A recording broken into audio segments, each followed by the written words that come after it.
नमस्कार। मुद्दा तो है मैं आपका स्वागत है। मैं हूं आपके साथ ब्रजेश चौक से। आज मुद्दा है बरैया का बेबाद बयान, सियासी घमासान। जी हां, प्रदेश की राजनीति में एक बार फिर आदिवासियों की धार्मिक पहचान को लेकर तीखी बहस शुरू हो गई है।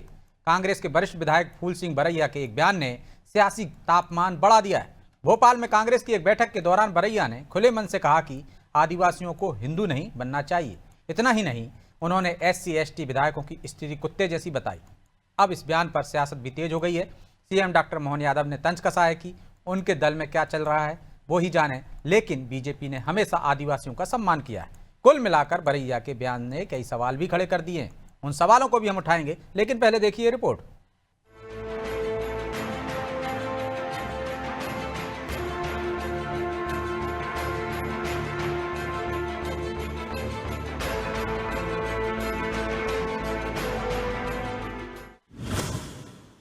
फूल सिंह बरैया का विवादित बयान, आदिवासियों के धर्म पर छिड़ा घमासान।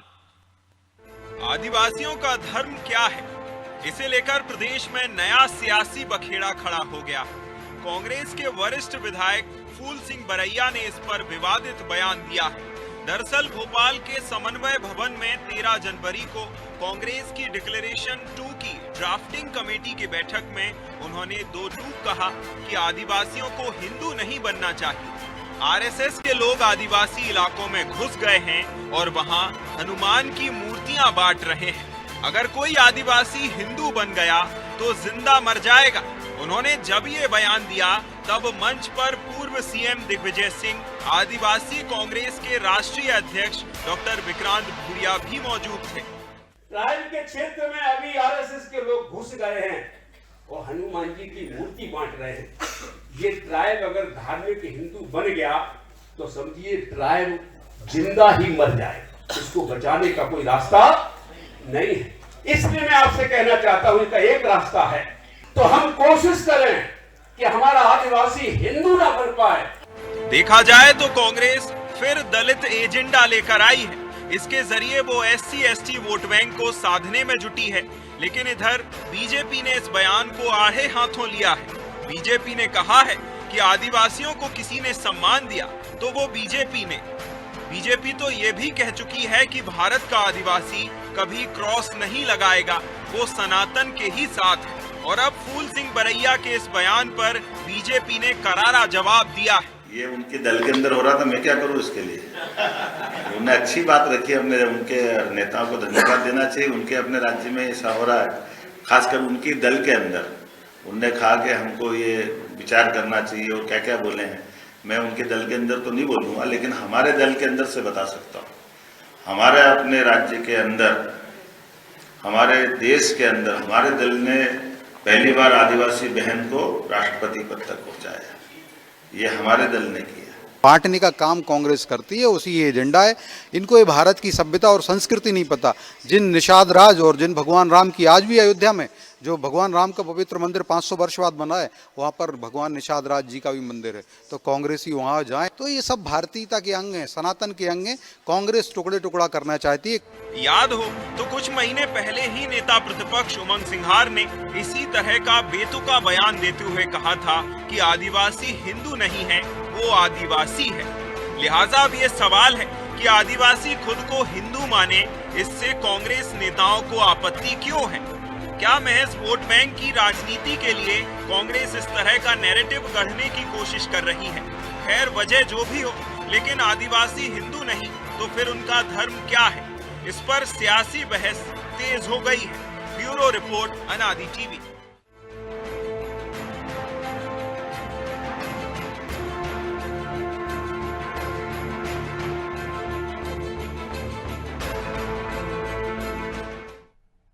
इस मुद्दे पर चर्चा शुरू करें उससे पहले वो सवाल जो जरूरी हैं। पहला सवाल, क्यों कांग्रेस नेता आदिवासियों को हिंदू मानने से इनकार कर रहे हैं? दूसरा सवाल, क्या कांग्रेस धर्म के नाम पर आदिवासियों को बांटने की कोशिश कर रही है?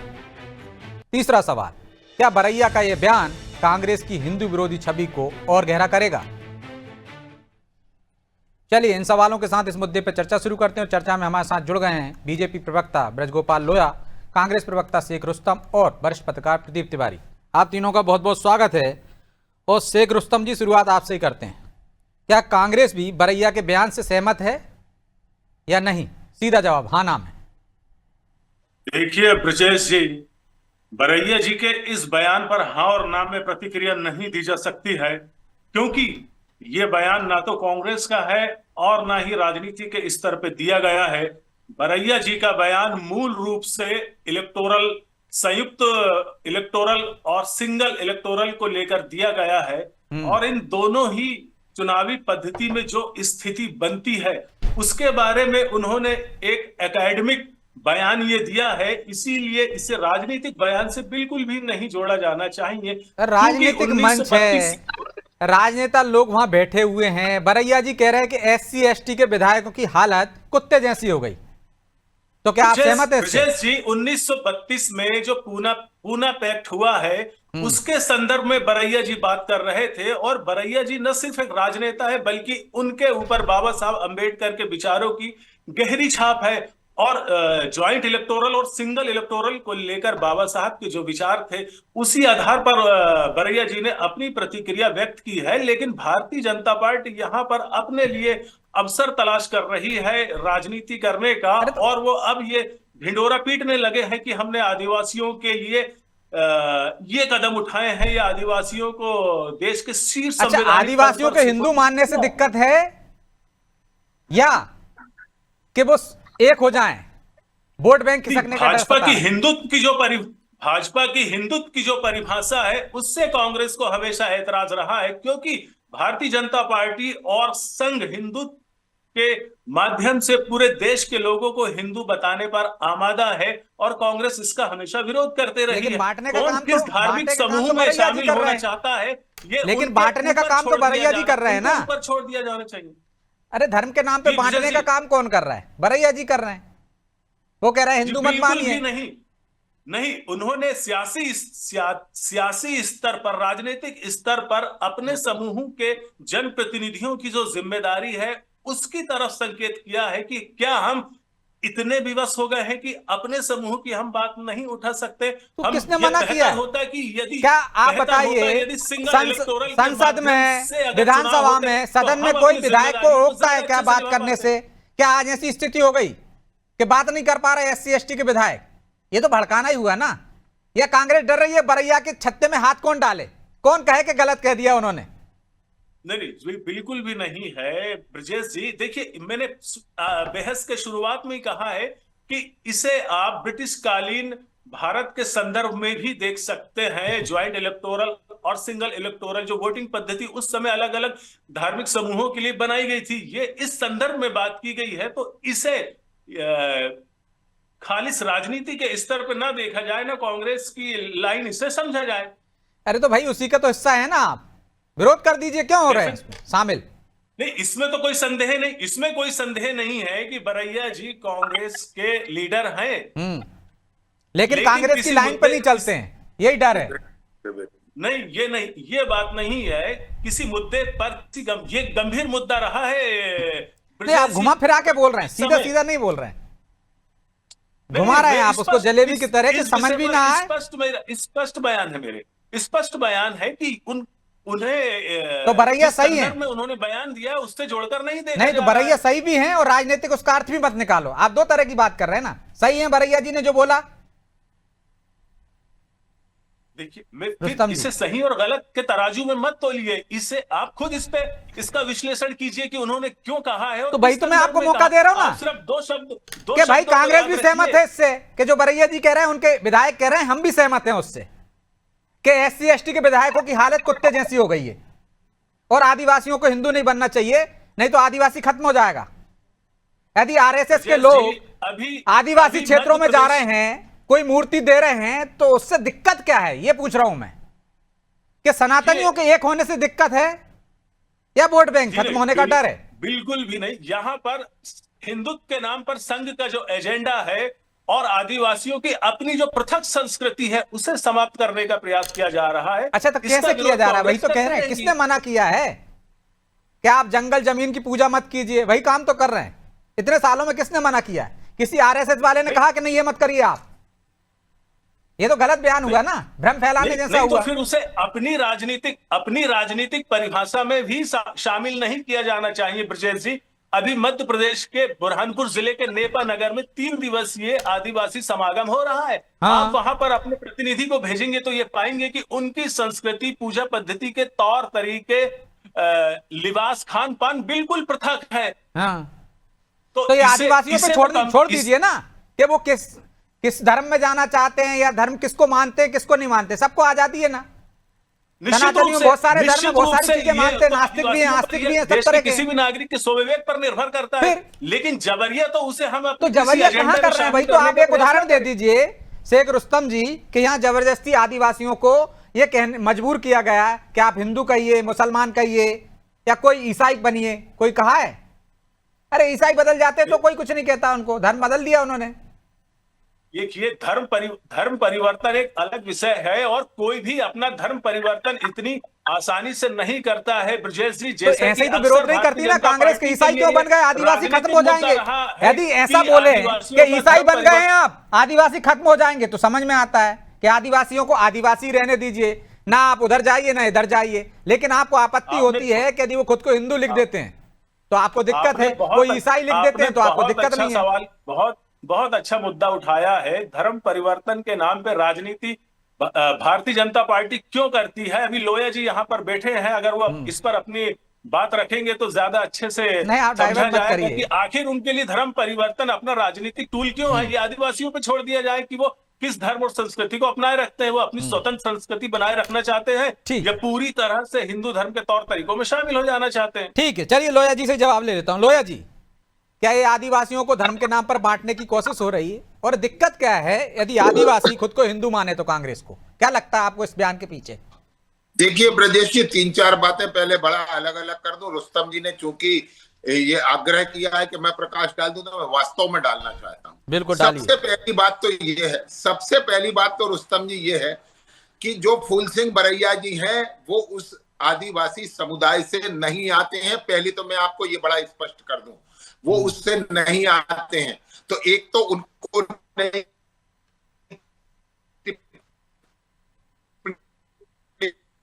करना चाहिए।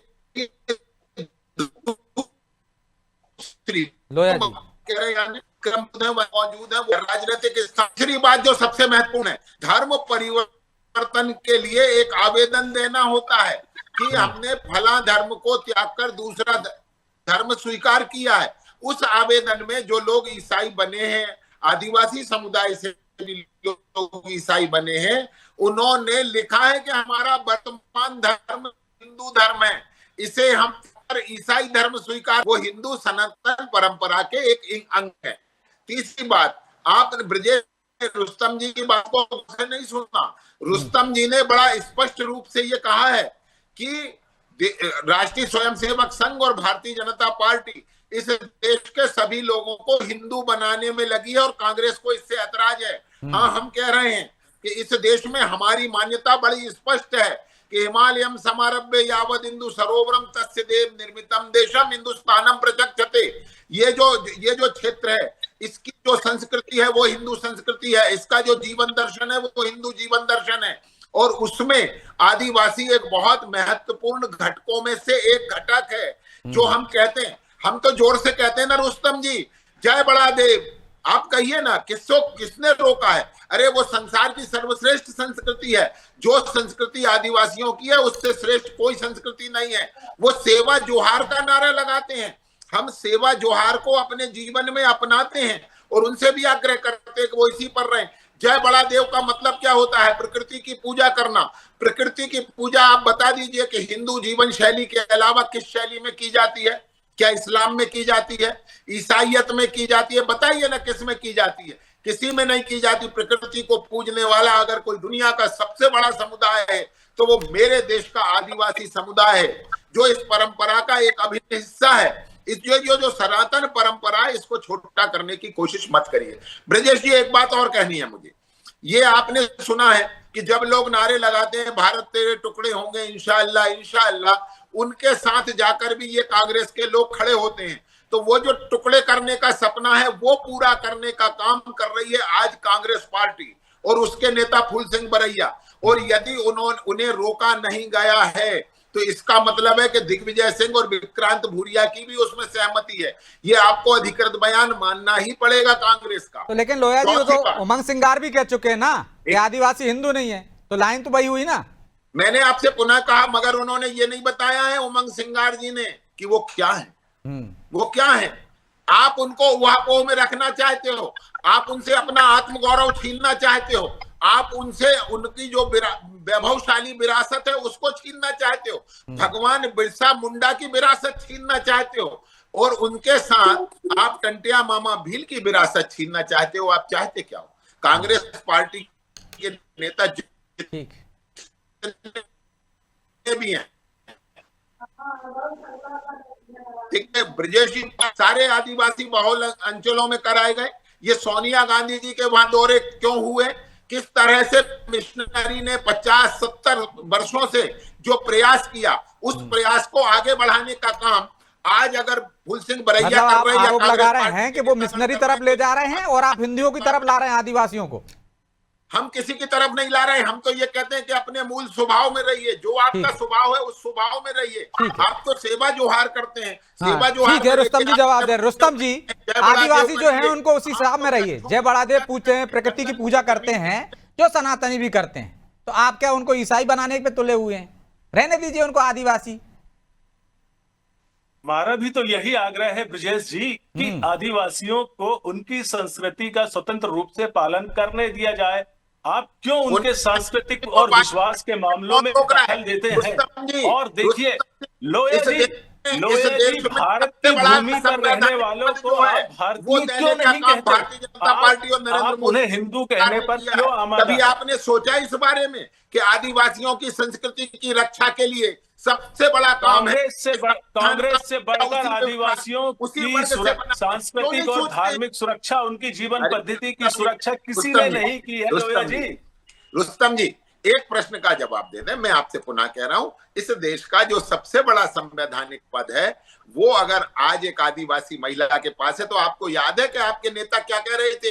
राष्ट्रपति को राष्ट्रपत्नी कह रहे थे। किस तरह मखौल उड़ाने का काम किया है, आदिवासियों से उनकी संस्कृति को छीनने का काम किया है। महाराज शंकर शाह के नाम पर हम जब छिंदवाड़ा मेडिकल कॉलेज का नाम रख रहे थे, उसका आप विरोध कर रहे थे।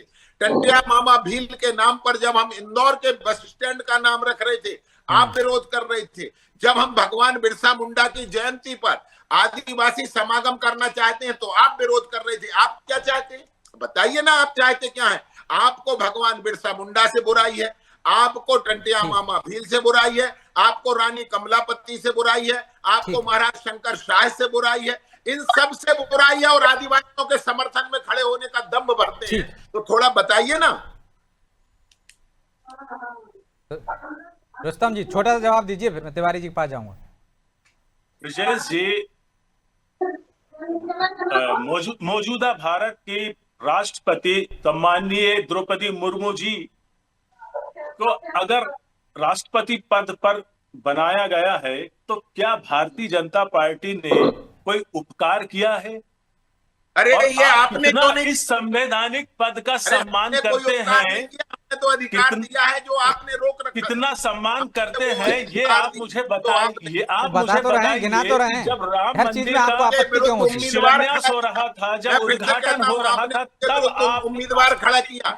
आपने क्या कभी आदिवासी समुदाय से कोई महिला सारे संस्कार पूजा पद्धति तो आपने अपने नेता से चलिए रुस्तम जी, लोया जी, मैं लौट रहा हूँ, अब दोनों के पास लौटता हूँ दूसरे दौर में। लेकिन तिवारी जी, बरैया जी के इस बयान को आप कैसे देखते हैं?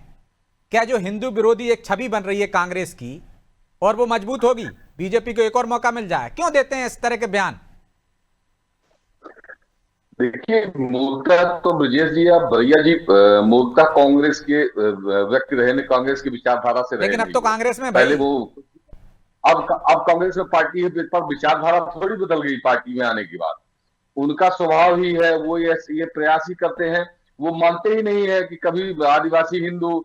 अब जबकि कोई आदिवासी, आप देखें किसी आदिवासी का कोई बयान कभी आया हो कि हम हिंदुइज्म नहीं मानते या हम हिंदू संस्कृति से अलग हैं। वो तो हमेशा कहते हैं कि हम हिंदू संस्कृति हमारी विरासत है। तो लोया जी कह रहे हैं जब वो धर्म परिवर्तन करते हैं, ईसाई बनते हैं, तो बाकायदा लिखते हैं कि हम हिंदू धर्म से ईसाई धर्म में जा रहे हैं। बिल्कुल। तो उसमें तो आप वो खुद ही लिखते हैं कि हम हिंदू हैं, तो उसको कैसे मान लिया जाए कि उनकी मूल संस्कृति दूसरी हो सकती है?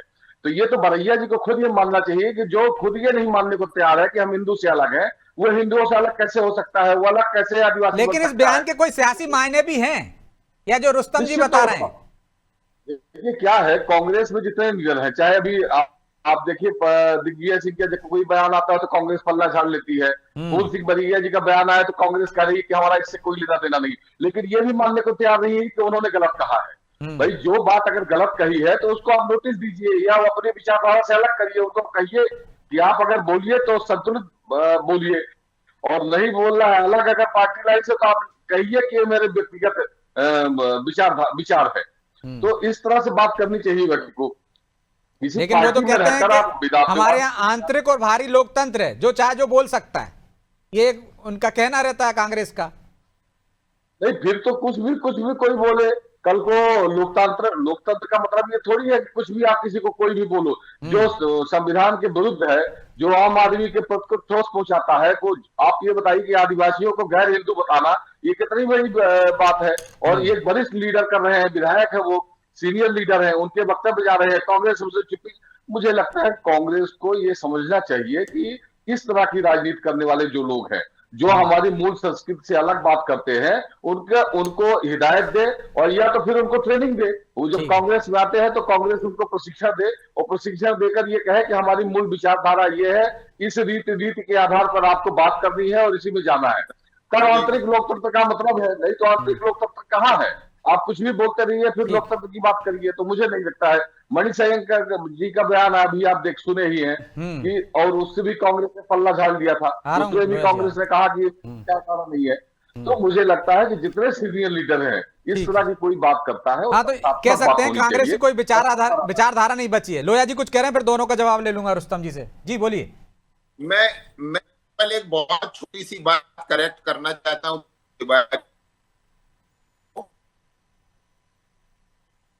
लोया जी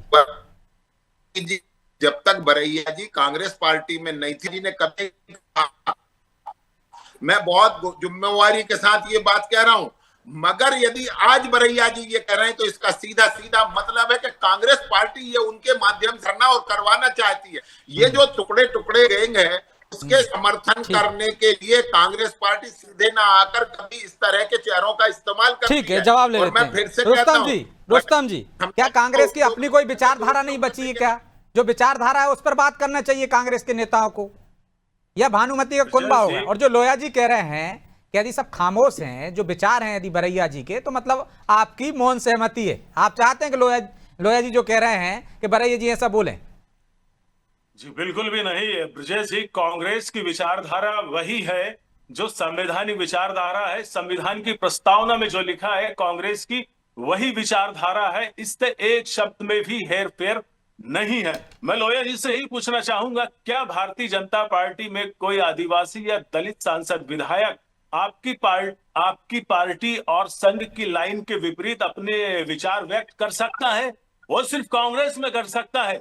बस फर्क ये है कि देखने का नजरिया है। समझी, पूरे कांग्रेस में एक व्यक्ति का नाम बता दीजिए जो हर कुछ तो बक सकता है, परंतु नेहरू गांधी खानदान के विरुद्ध एक बात करके बता दे। अभी उड़ीसा के एक विधायक ने केवल मांग कर ली थी कि नहीं, राहुल गांधी की जगह प्रियंका गांधी को नेता होना चाहिए, पार्टी से बाहर कर दिया आपने। 24 घंटे नहीं लगे। थोड़ा सा समझ लीजिए, केवल राजमाता की चरण वंदना करिए, राजकुमार की और राजकुमारी की, इसके अलावा जो मर्जी आए वो बकिए। ये कांग्रेस की विचारधारा है और ये कांग्रेस का संस्कार है, इसे स्वीकार करिए। और मैं फिर से कहता हूं, किसी में भी हैसियत हो तो एक शब्द गांधी परिवार के खिलाफ बोलकर बताएं और 24 घंटे कांग्रेस में रहकर बताएं। तो केवल आप बोलकर बताइए अपने नेता के खिलाफ, आप अपने नेता के खिलाफ बोलकर दिखाइए। माननीय प्रधानमंत्री जी के खिलाफ क्या आप बोल सकते हैं? माननीय आरएसएस चीफ के खिलाफ क्या आप बोल सकते हैं? आप एक शब्द भी नहीं बोल पाएंगे लोया जी। समझी, जिस संविधान की परिभाषा की आप बात कर रहे थे, हम वो परिभाषा मानते हैं जो बाबा साहब भीमराव अंबेडकर ने लिखी थी। वो परिभाषा नहीं मानते। अरे ये किताब में आपने इस परिभाषा, हमारी विचारधारा ये है लोया जी, हमारी कांग्रेस की विचारधारा ये है कौन सी? बाबा साहब भीमराव अंबेडकर की कि इंदिरा गांधी की इमरजेंसी की, ये भी बताना पड़ेगा। 42 में जो देश संशोधन ने के जो बाद संविधान अरे देश ने जो संविधान रुस्तम जी, कौन सा लोया जो जी, मैं बाबा माफी साहब चाहता हूं आप दोनों से, क्योंकि समय की बाध्यता है, इसलिए चर्चा को यहीं विराम देना होगा। आप तीनों का बहुत बहुत धन्यवाद। तो निश्चित तौर पर बरैया का ये विवादित बयान घमासान वाला है, क्योंकि बरैया ने जो बोले हैं वो सुर्खियों में हैं और विवादित हैं, क्योंकि वो पहले भी इस तरह के बयान दे दिए। लेकिन कांग्रेस बड़ी मुश्किल में है, दुविधा में है, क्या करे? बरैया के छत्ते में कौन हाथ डाले? ये भी हाथ डालेगा मुश्किल में पड़ जाएगा, उसको भी सजा भुगतना पड़ेगी। तो इसलिए कांग्रेस खामोश है, लेकिन बरैया जी बेबाक तरीके से बोल रहे हैं, और इसका क्या असर होगा, कांग्रेस को नुकसान होगा या फायदा, ये तो भविष्य में पता चलेगा। बहरहाल मुद्दा तो है मैं इतना ही, मुझे दीजिए इजाजत और आप देखते रहिए अनादि टीवी। नमस्कार।